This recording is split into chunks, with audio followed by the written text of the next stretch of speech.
Madame, Monsieur, bonsoir. Je suis ravie de vous retrouver pour votre hebdo de la Fédération des Églises Adventistes de la Martinique. J'espère que vous allez passer un excellent moment en notre compagnie. Voyons, sans plus tarder, les titres de ce vendredi 13 décembre 2024. Deux églises du nord de la Martinique ont été témoins des investitures JIA. Nous reviendrons en images sur cet temps fort. Biographie d'Ellen G. White, comprendre ses écrits ou encore comment identifier une vraie prophétesse. L'église de Bethel à Shellshire a invité le pasteur Jean-Luc Chandler pour un week-end d'emphase spirituelle autour de ce sujet. Nous partirons ensuite à l'église Sion au Mont des Es qui propose une veillée de prière chaque premier sabbat du mois. Nous nous arrêterons ensuite sur la pelouse du Robert où le championnat de football FFJA battait son plein. À l'affiche, Galahad contre la team junior. Objectif, la qualification. Nos invités du jour seront Ingrid Jeanville ainsi que Yannick Jeanville, responsable du chœur CSA Rama. ANN News nous proposera dans cette édition un petit point d'analyse présenté par David Trim, qui est le directeur du bureau d'archives, des statistiques et de la recherche à la Conférence Générale.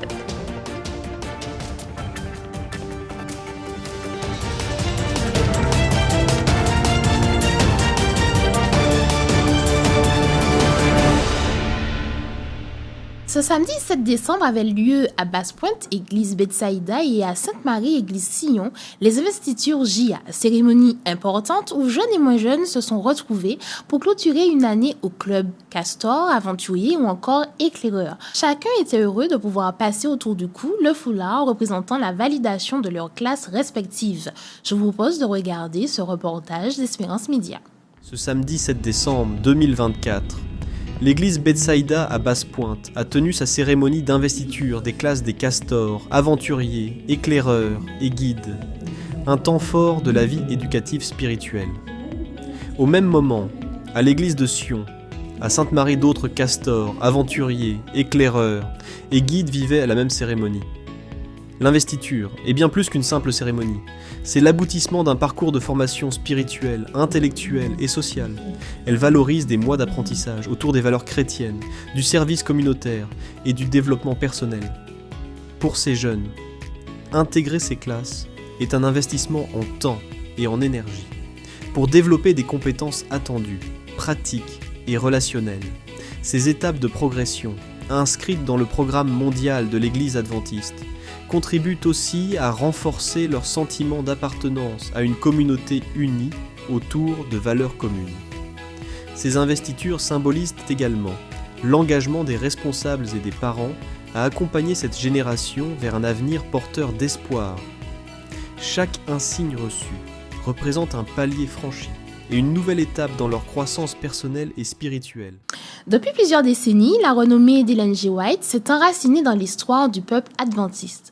Aujourd'hui, la facilité d'accès à l'information, l'omniprésence des réseaux sociaux emmène plusieurs à se poser de nombreuses questions. Sait-on tout ce qu'on doit savoir à propos d'Ellen G. White?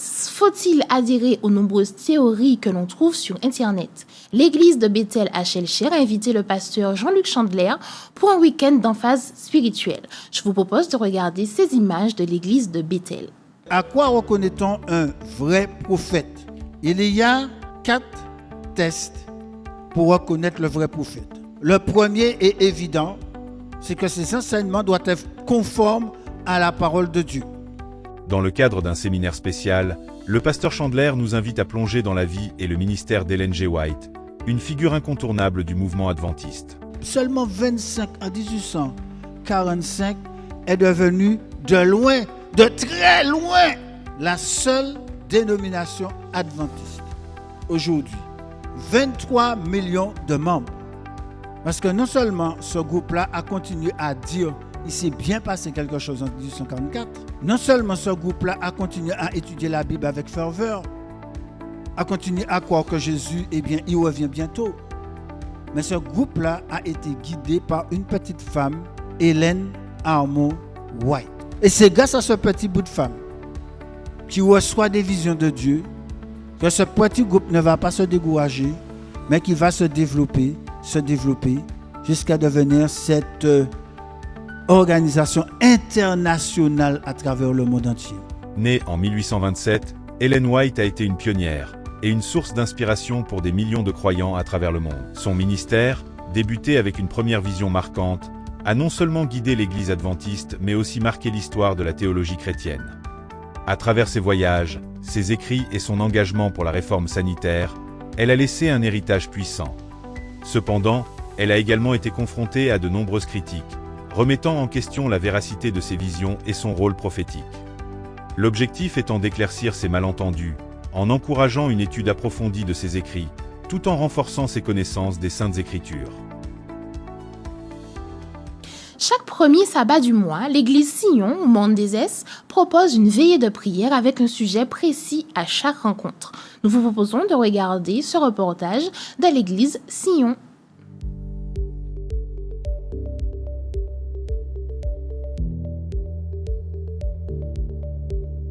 Pour la vie de l'Église, c'est une chose très importante. Une Église qui ne prie pas n'a pas de puissance.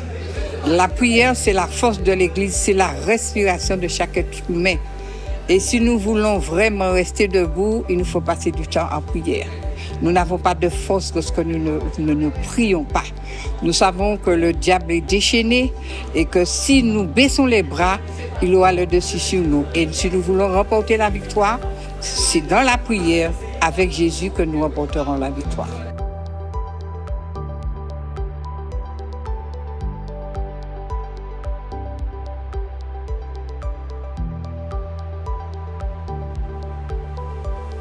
Pour le futur, je pense que cela aura un impact. Dans la mesure où plus les choses avancent, plus les difficultés sont là et plus nous aurons des tribulations dans ce monde. Et si nous ne faisons pas appel à Dieu, si nous ne prions pas, nous ne pourrons pas rester debout. Dans les temps difficiles, il nous est dit que nous devons avoir une vie de prière et une foi qui pourra supporter les délais, la fatigue.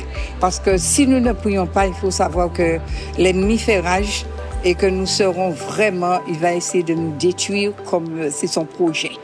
Et si nous ne prions pas, nous n'aurons pas la force nécessaire pour résister dans les derniers temps. Et ça, seul, la vie du chrétien, la parole de Dieu et la prière qui sera notre soutien dans les derniers temps.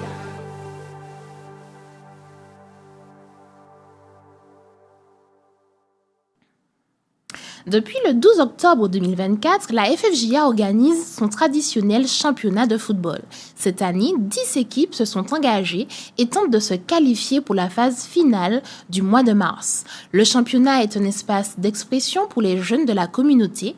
Il est aussi un espace inclusif et missionnaire en accueillant des non-adventistes qui généralement apprécient de participer à ce championnat dont les valeurs prédominent sur la quête de résultats. Faisons un focus sur le match entre Galaad et Team Junior qui a eu lieu ce dimanche 8 décembre avec une victoire de Galaad 5-1.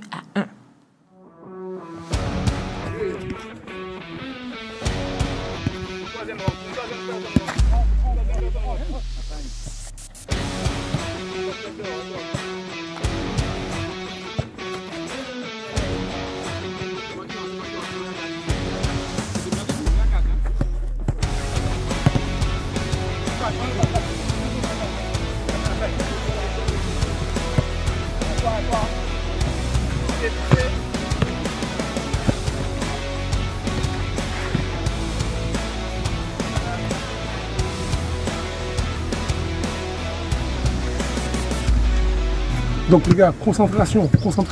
Les gars, solidaire. Et pour la team, les gars, pour la team. Allez, on y va, tout le monde. C'est quoi le coup de guerre? Pour la team. Je vais faire au mieux de vous arbitrer. Donc vous connaissez votre terrain, il n'est pas délimité. Soyons fair play, les gars, exemplaires pour chacun de nous. Deux choses sur lesquelles je vais veiller, les gars, c'est l'intégrité du joueur, de meilleure classe, le travail, pas des cochons, pas des bourreaux, d'accord? Et je tiens aussi au niveau du comportement.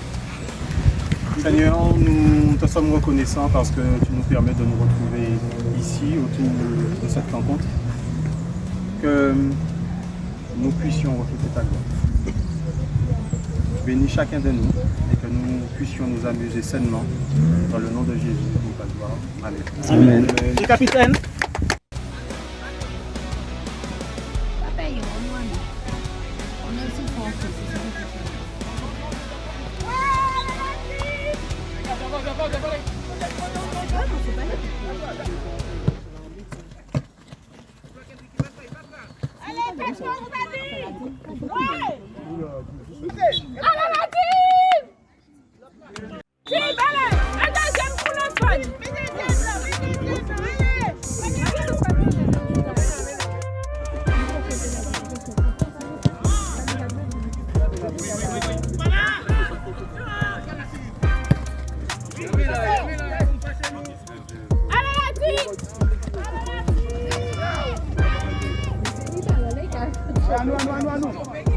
Les gars, en tout cas, il nous reste encore 5 matchs à faire. 5 matchs. Les 8 premiers sont qualifiés. Nous sommes dans la course, les gars. Nous sommes bien, les gars. Vous êtes deuxième. On était deuxième, là, on va seulement passer troisième. Mais ne vous découragez pas, les gars. On est en bonne position. D'accord? On joue. Les gars, on joue.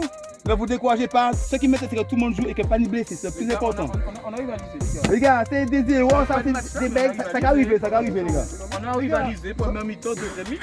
Aujourd'hui, nous avons le plaisir de recevoir sur le plateau Ingrid Janville et Yannick Janville, qui sont tous les deux responsables du chœur CSA Rama. Ingrid et Yannick, bonsoir. Bonsoir. Bonsoir. Bienvenue sur notre plateau. Nous rappelons que vous êtes Ingrid, responsable du chœur CSA Rama et chef de chœur également. Et vous, Yannick, vous êtes le directeur musical. Tout à fait. Nous allons parler un peu du groupe, du chœur CSA Rama. Est-ce que vous pouvez nous présenter ce groupe, ce chœur CSA Rama? Alors, le chœur CSA Rama prend son origine en septembre 2021. Donc, on se retrouve après Covid. Et maintenant, je crois même que c'est septembre 2022, à la demande du proviseur, Monsieur Fourlin, qui, étant, je pense, un chanteur, souhaitait quand même avoir avoir ces compétences-là, en tout cas au niveau des élèves, pouvoir développer le chant et la musique de manière générale. Et du coup, m'a demandé d'inscrire la chorale au festival du film de la Couronne d'Or. Donc, nous avons choisi de commencer, en tout cas, cette chorale à travers cet événement. Donc, voilà. Et puis, pour la première édition, nous avons remporté le prix du meilleur clip. Donc, voilà, on a commencé sur de bons auspices. Et puis, là, nous sommes ça fait 3 ans, nous sommes à notre 3e année. Donc, 3e édition avec Rama en partage. D'accord, justement, l'initiative Rama en partage. Nous parlons de la 3e édition, ça y est. Pourquoi réitérer cette expérience Rama en partage? Et pourquoi ce nom Rama en partage? Alors en fait, il faut savoir qu'à Rama, le mois de décembre, c'est le mois du partage. Donc lorsqu'il y a les semaines d'enfants spirituels, donc ce sont des rencontres avec les élèves pour leur communiquer, leur véhiculer toutes les valeurs de l'éducation adventiste. Nous avons souhaité, en ce mois-là, où tout le monde est souvent peut-être certains auto-centrés sur leurs besoins de fête, avoir une pensée sur ceux qui ont le plus besoin et d'être plutôt dans une dimension de partage. Donc tout le mois, il y a avec les enseignants de valeurs bibliques des actions qui sont menées pour du coup avoir une pensée toujours pour ceux qui sont dans le besoin. Alors Rama en partage, le concert permet de clôturer en fait tout ce mois-là avec vraiment une pensée en soutenant une action, une association généralement caritative. Et cette année, nous avons choisi un centre d'accueil au Togo qui s'appelle Marufom, Dieu relève. Et c'est un centre d'accueil des enfants de la rue au Togo. Voilà. D'accord, donc Rama s'inscrit vraiment dans une démarche de solidarité. Yannick. Tout à fait, exactement. Puisque l'objectif, effectivement, c'est de pouvoir partager justement à la fois les valeurs, comme Mme Janville le disait, les valeurs qui se retrouvent dans l'éducation adventiste, mais également de passer au bon moment, de pouvoir véhiculer les rapports aussi entre différentes personnes, apprendre à travailler, apprendre à avoir une activité commune entre choristes, entre musiciens et puis autres personnes faisant partie du staff. Donc vraiment, c'est important, cette dimension de partage, de pouvoir montrer de la bienveillance et puis aimer son prochain, donner à l'autre ce qu'on aimerait recevoir. D'accord. Voilà. Donc, parlons un peu de ce concert tourné vers les autres, concert de solidarité. Comment avez-vous vécu en tant que directeur musical cette organisation de ce concert? Alors, Ou comment vivez-vous cette organisation, puisque le concert aura lieu le 19 décembre, donc on est en pleine préparation. Comment vivez-vous cette organisation? alors c'est très, comment dirais-je, énergivore. C'est très éprouvant. Ok. Mais très gratifiant. Je vous avoue, on est encore en phase de réalisation, de finalisation du projet. Ça demande beaucoup d'efforts, beaucoup de temps, beaucoup de sacrifices, mais nous ne sommes pas seuls. Nous avons un ensemble de personnes, un staff, qui est quand même, qui représente un vrai soutien, un vrai levier dans la réalisation de cet événement. Alors, en ce moment, nous avons pour objectif justement de pouvoir offrir quelque chose de peu nouveau, donc je ne vais pas un peu spoiler, un peu inédit, mais cela demande effectivement, comme je l'ai dit, beaucoup de travail, donc effectivement beaucoup de fatigue. Ça s'entend un peu sur ma voix. Du don de soi, c'est ça, du don de soi, du don de sa personne. Mais c'est pour la bonne cause. Vraiment, nous sommes fiers quand même de représenter ces valeurs, l'établissement CSA Rama et tout ce que ça entraîne. Donc du coup, voilà, on fait quelque chose de beau, je trouve, ensemble. Et je pense que ça va être sympa. Donc je conseille à tout le monde de venir. Voilà. D'accord. Alors Ingrid, comment les élèves, comment le chœur en lui-même vit cette expérience et attend cette expérience de concert du 19 décembre? Alors, pour avoir vraiment une simple idée, moi je suis professeure documentaliste et tous les jours, les élèves viennent, le compte à rebours, ils sont au taquet. Ils ont hâte. Ils ont hâte et puis ils sont investis. Ils sont investis, ils ont lancé l'Instagram du chœur CSA Rama, donc vous pouvez également nous retrouver dessus. Ils animent complètement, ils sont partie prenante, ils donnent des idées, voilà, ils demandent des répétitions supplémentaires. C'est juste, sincèrement, c'est une expérience que je prends plaisir à la vivre. La première édition, le Seigneur m'a dit, Ingrid, tu peux y aller, parce que vraiment, on a eu beaucoup de soutien. C'est aussi un moment important pour une communauté scolaire d'être ensemble et de faire quelque chose de magnifique en fait, et pour la gloire de Dieu, de voir tout un staff de même cœur essayer de soutenir les élèves et de présenter quelque chose. Voilà, c'est de cette nature-là, c'est juste vraiment, voilà, c'est vraiment beau à vivre. Alors là, pour le cinquantenaire. Ça va être... Non, franchement, il faut pas rater ça. Voilà, donc c'est un événement fédérateur, un événement qui rassemble autour d'une même cause, finalement. C'est ça. Et puis, il ne faut pas oublier que nous sommes là pour, dans l'enseignement, dans l'éducation, et que là, on essaie de leur inculquer des valeurs citoyennes, solidaires également. À travers ce projet, ils développent de nouvelles compétences, notamment pour qu'ils puissent se préparer pour toutes les épreuves orales. Lorsqu'ils chantent, en fait. C'est ça. Ils ne chantent pas simplement dans un chœur, ils apprennent à présenter, à se déplacer, à pouvoir, pour les solistes, prendre position, être leader. Pareil, au niveau des musiciens, ça demande de se coordonner, d'être à l'écoute, de travailler ensemble. La solidarité, ne serait-ce que dans un pupitre, non, ce sont des valeurs géniales. Bon, mais c'est super. Alors, le 17 décembre. Alors, c'est une date aussi à ne pas rater parce que 2 jours avant l'ouverture de ce concert, 2 jours avant le concert, il y a la sortie du single de CSA Rama, du chœur CSA Rama. Est-ce qu'on peut avoir quelques petites infos, quelques petites news en inédit? Sincèrement. Sans tout dévoiler, bien sûr. Pour moi, jusque-là, pour moi, c'est notre meilleur projet. Un meilleur au sens où c'est celui qui représente le plus la communauté scolaire avec la vision que l'on a dans la manière de faire face aux situations de la vie. Et c'est vraiment pour le cinquantenaire ce que l'on a voulu faire ressortir parce que 50 ans de Rama, c'est une réelle histoire de foi et vraiment de confiance en Dieu et puis de personnes qui ont eu de l'audace en fait, de l'audace et de la persévérance, du courage. Et ce chant-là, pour moi, il résume assez bien en fait comment nous vivons notre spiritualité dans le système scolaire. Et voilà, les élèves ont fait un travail magnifique. Sincèrement, tournage du clip, les gens qui n'ont pas l'habitude, ils ne se rendent pas compte, mais le soleil est chaud. et en fait, il n'y paraît pas. Enregistrement au studio impeccable. On voit également à travers ce projet toute la progression, et puis on a eu le concours également des anciens élèves de Rama qui ont bien voulu nous accompagner pour pouvoir justement faire que la fête soit plus belle. Oh, génial. Donc alors, on attend le 17 décembre la sortie de ce single. Ça. Alors, vous avez la possibilité maintenant, Yannick, Ingrid, de pouvoir remercier, de pouvoir aussi lancer un appel à toutes les personnes qui nous regardent ou qui nous écoutent.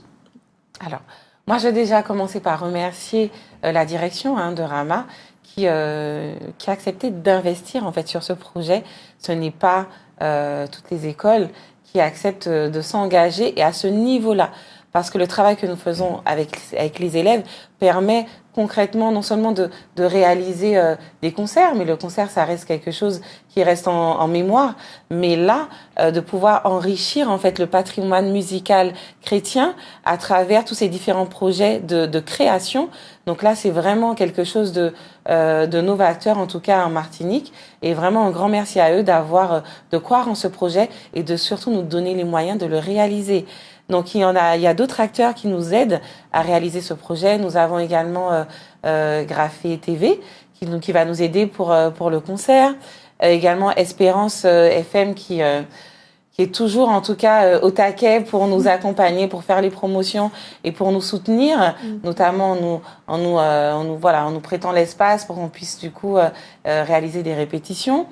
Et nous avons également l'Union au niveau du département de l'éducation, Michel et Betty Sidoli, Madame Marcias, également au niveau de la Fédération adventiste, la directrice adjointe de l'éducation, Madame Ivy Linzo.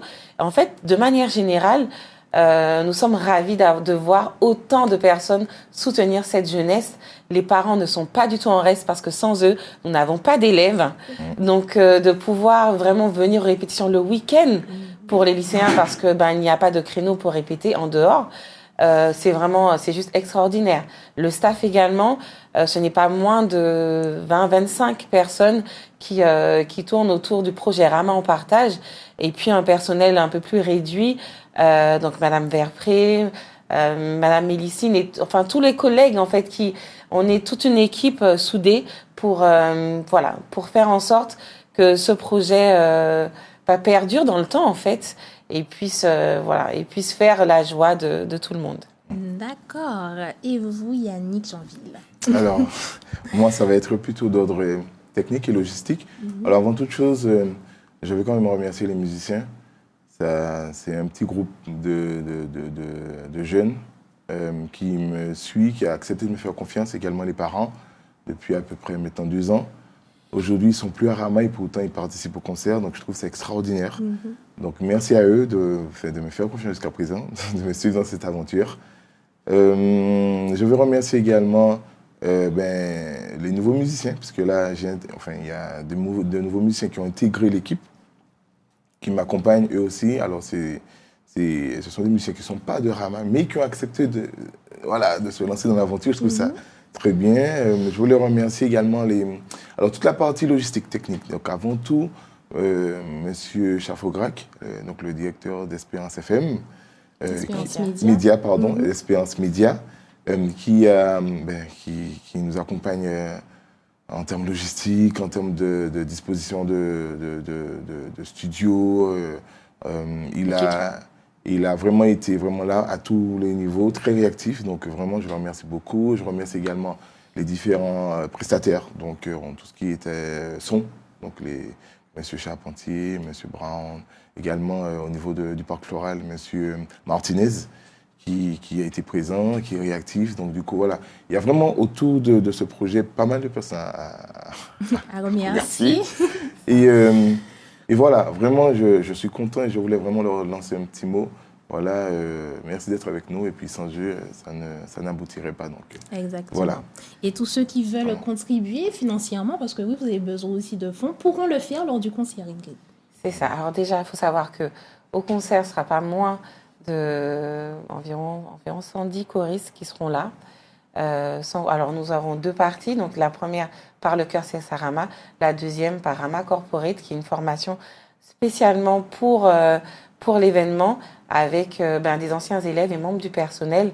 Donc vraiment à cette occasion, il y aura l'opportunité de donner, il y aura un stand dédié pour pouvoir faire des dons et avoir des attestations fiscales en retour. Nous recherchons aussi des sponsors, donc ce sera l'occasion, ou des mécènes. Donc voilà, vous aurez un accueil chaleureux pour ce faire. Et puis non, sincèrement, je pense que les gens ne se rendent pas compte, mais vraiment produire de la musique, ça a un coût réel. Réaliser un clip, réaliser l'enregistrement studio, les arrangements, la composition, c'est vraiment quelque chose qui porte beaucoup de fruits parce que ça a fait beaucoup de bien, du bien à beaucoup de personnes. Donc si vous appréciez ce qu'on fait, soutenez-nous, donnez. Voilà. Je crois que c'était le mot de la fin. En tout cas, merci beaucoup Ingrid, merci beaucoup Yannick, merci de votre venue sur notre plateau. Merci beaucoup. Merci beaucoup. L'Église adventiste a franchi une étape importante en 2023 avec l'acquisition d'1,4 million de nouveaux membres et le nombre des baptêmes équivaut à celui de la pré-pandémie. L'Église mondiale compte désormais 23,2 millions de membres. Une analyse présentée par David Trim, directeur du Bureau d'archives, des statistiques et de la recherche à la Conférence générale. Je vous propose de regarder ce reportage d'ANN News. Le nombre de nouveaux membres a augmenté de manière spectaculaire. Environ 1,5 million de frères et sœurs ont accepté le salut en Jésus-Christ. Avec 1,465 million de personnes ajoutées à l'Église, l'année 2023 a connu le plus grand nombre d'adhésions nettes de toute l'histoire de l'Église adventiste, dépassant les 1,38 million ajoutés en 2018. Cette croissance reflète les efforts des dirigeants, pasteurs, membres et bénévoles dans l'évangélisation mondiale. Comme le montre la diapositive suivante, l'Église mondiale en 2023 a enregistré en moyenne plus de 4000 adhésions par jour. Dans le monde entier, quelqu'un est devenu adventiste du 7e jour toutes les 21 secondes et demie. En 2023, il y avait un adventiste pour 350 personnes dans le monde, une amélioration par rapport à 519 en 2000. Depuis 1965, l'Église adventiste du 7e jour a accepté 45,1 millions de membres, mais 19,4 millions ont choisi de partir. Cela signifie que plus de 4 membres sur 10 s'éloignent. Une statistique qui nous appelle à réfléchir sur le travail continu de faire des disciples. Actuellement, l'Église adventiste du 7e jour compte environ 23,2 millions de membres dans le monde. Cependant, certaines régions font encore face à de grands défis. C'est pourquoi Mission Refocus est cruciale. Plus de missionnaires et de ressources doivent être déployés à l'échelle mondiale, mais surtout dans des régions comme l'Union du Nord du Ghana, où 24 membres sont nécessaires pour générer un baptême, et l'Union du Sud de l'Inde, où le défi est encore plus grand, avec 231 membres impliqués pour chaque baptême. De plus, certaines régions, comme l'Union de l'Afrique de l'Ouest central et l'Union de l'Est de la Russie, font face à des défis tels que la diversité culturelle, le manque d'infrastructures et l'instabilité politique qui nécessitent plus de ressources et d'attention sur les missions. Faisons maintenant un petit tour d'horizon de vos émissions hebdomadaires, Les Sentiers du Bonheur. Le titre de l'émission de ce samedi 14 décembre, Bonheur, sérénité et espérance. Nous vous proposons d'écouter un extrait de cette émission. Chers amis auditeurs, bonjour. Eric et Sabrina pour emprunter avec vous les sentiers du bonheur. Dans la nuit de samedi à dimanche dernier, le pouvoir de Bachar el-Assad, maître tout-puissant de la Syrie depuis près de 54 ans si on compte le règne de son père, eh bien ce pouvoir a été renversé par le groupe islamiste Hayat Tahrir al-Sham, qui a pris la tête de la coalition des rebelles. Des cris de joie se sont fait entendre à Damas, capitale de la Syrie. De nombreuses personnes en exil en Turquie voisine ont déjà entamé leurs préparatifs de retour. Un vent d'espoir a soufflé sur le pays, même si beaucoup de zones d'ombre planent encore sur les intentions des nouveaux gouvernants. Il est vrai que la dynastie El-Assad a été particulièrement féroce et meurtrière Entre les arrestations arbitraires des opposants, les assassinats politiques, les condamnations à mort et la torture, le pays a vécu des temps très difficiles sur le plan des droits de l'homme. L'épisode est disponible sur le site adventiste.mq et il sera également diffusé le samedi à 13h sur les ondes d'Espérance FM 91.6. Votre série d'études « Il m'a parlé », disponible sur votre chaîne YouTube Espérance Média Martinique, est présentée par Jean Bondara et a pour titre « Jésus et la crise de foi ». Je vous propose d'écouter un extrait de cette vidéo. Parler de crise, c'est faire état d'une situation donnée ou d'un événement inattendu qui peuvent avoir pour effet de créer en chacun d'entre nous des réactions imprévisibles. L'étymologie du mot « crise » en grec « krisis » signifie nécessité de discerner et de faire un choix. Un échec, une dépression ou une maladie constituent des crises qui nous indiquent qu'il faut changer quelque chose dans notre vie, qu'il est temps de procéder à un choix. Cet épisode sera disponible lundi à 17h. Votre Worship Moment. Découvrez l'interprétation du titre « Je n'ai jamais vu 10 000 anges pleurer » par le groupe Sinaï Harmony qui reprend ce titre en anglais du groupe Heritage Singers sur votre chaîne YouTube Espérance Média.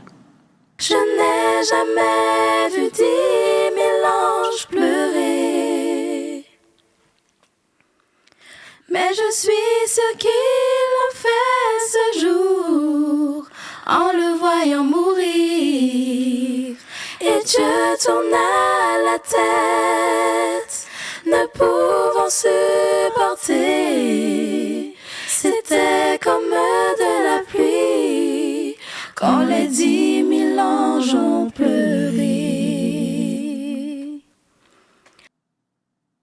Femmes vertueuses, femmes de valeur, le retour tant attendu dans votre nouvelle saison.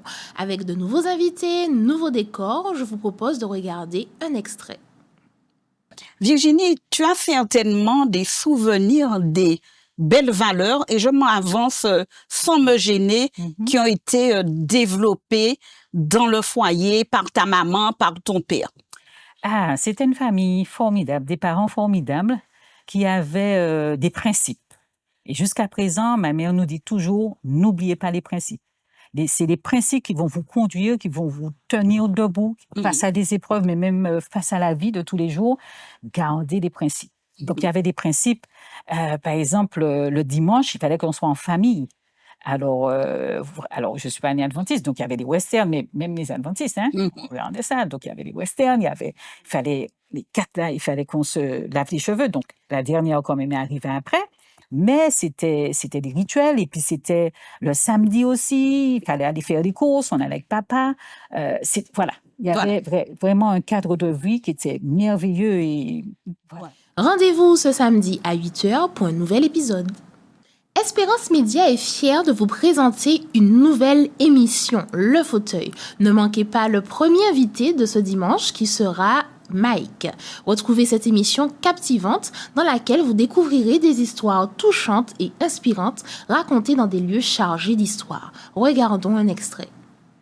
D'accord. Et quelles difficultés as-tu dû affronter une fois cette grande décision prise? Et comment ont-elles sculpté ta force intérieure? Alors, des épreuves, il y en a eu, parce que c'est pas toujours facile. Premièrement, la première contrainte a été pour moi l'âge. J'ai commencé très tôt, tout de suite après mon baptême, à vraiment être enrôlé dans une dynamique de faire, œuvrer à l'église, donc peut-être être batteur, être chanteur également. Mais la plus grande difficulté a été pour moi de se dresser face à des mentalités, des adultes, des personnes un peu plus âgées que moi, qui peut-être n'avaient pas compris la dimension même du changement, de la jeunesse et de ce qu'on pouvait faire pour Dieu. Voyons maintenant la prévision météo de ce samedi 14 décembre avec Louisiane.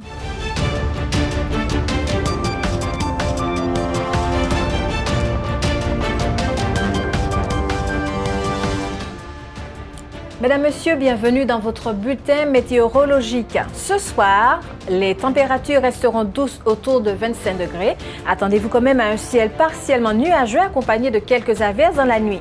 Aucune vigilance en cours, nous restons dans le vert. Les prévisions pour demain, samedi 14 décembre, à votre réveil, les températures seront relativement fraîches, autour de 24 degrés, particulièrement dans les communes comme Saint-Joseph, le Morne-Rouge, Trinité et Saint-Esprit. Pas de jalousie. Le soleil dominera la journée, mais de brèves averses localisées seront possibles en début d'après-midi. Les températures augmenteront pour atteindre 26 à 30 degrés. Du côté de la mer, en Caraïbes, la mer sera belle et calme avec des creux autour de 0,4 et 1,40 m au large. En Atlantique et dans les canaux, elle sera plus agitée avec des creux atteignant 2,40 m. L'indice atmosphérique pour ce samedi, il est bon et la vigilance, elle est verte. En soirée, quelques nuages passagers sont possibles avec de rares averses comme en début d'après-midi. La température, elle, va redescendre autour des 25 degrés. Le soleil est prévu de se lever à 6h20 et son coucher est prévu également pour 17h37. Mesdames, Messieurs, merci de nous avoir suivis et profitez bien de votre week-end. Votre hebdo Espérance Média est maintenant terminé. Je vous remercie de nous avoir suivis. Je vous souhaite une agréable soirée et un excellent sabbat. Et n'oubliez pas de rester connecté à Christ.